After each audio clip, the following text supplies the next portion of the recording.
नाटकावर असं वाटतंय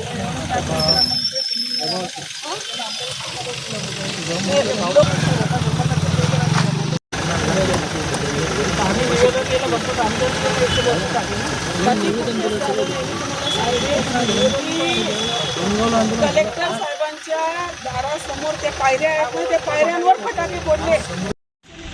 यांना काय धाड भरली करायला ते बघू ना. आता सगळं त्यांच्या मागेच लागावं लागेल ना.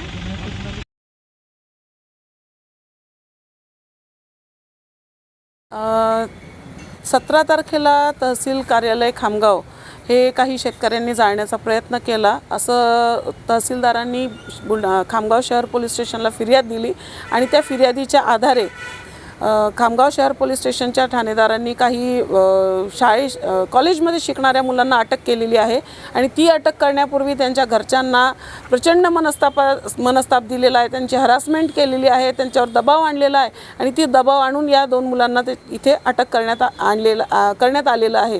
तर मी विनंती करायला आली होती की हे काय प्रकार आहे बुवा, ज्यांनी ॲक्च्युली ती घटना केलेली असेल त्यांच्याबद्दल काही दुमत नाही, आपण त्यांना अटक करा, पण ज्यांचा त्या घटनेमध्ये सहभागच नाही अशा लोकांना अटक करणे, त्यांना अटक करण्यासाठी घरच्यांना प्रेशराईज करणे आणि त्या संबंधित आरोपीला प्रेशराईज करणे की बाबा तू घटना केली याची तू कबुली दे, हा प्रकार निषेधार्ह आहे. आणि त्याबद्दल आम्ही बोलण्यासाठी इथे खामगाव शहर पोलीस स्टेशनला आलो होतो, पण इथले पोलीस प्रशासनाची भूमिका ही अतिशय चुकीची आहे. बेकायदेशीररित्या ते या प्रकरणाचा तपास करत आहे आणि सत्ताधाऱ्याच्या दबावाखाली ते या प्रकरणाचा तपास करत आहे. चुकीच्या लोकांना, निर्दोष लोकांना या खोट्या गुन्ह्यामध्ये ते अडकवत आहे.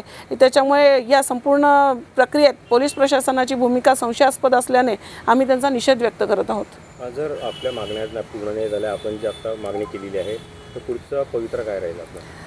आज माननीय गिरीश महाजन साहेब जलसंपदा मंत्री हे बुलढाणा येथे उपोषणस्थळी आले होते. त्यांच्यासोबत या खामगावच्या या घटनेबद्दल चर्चा झालेली आहे.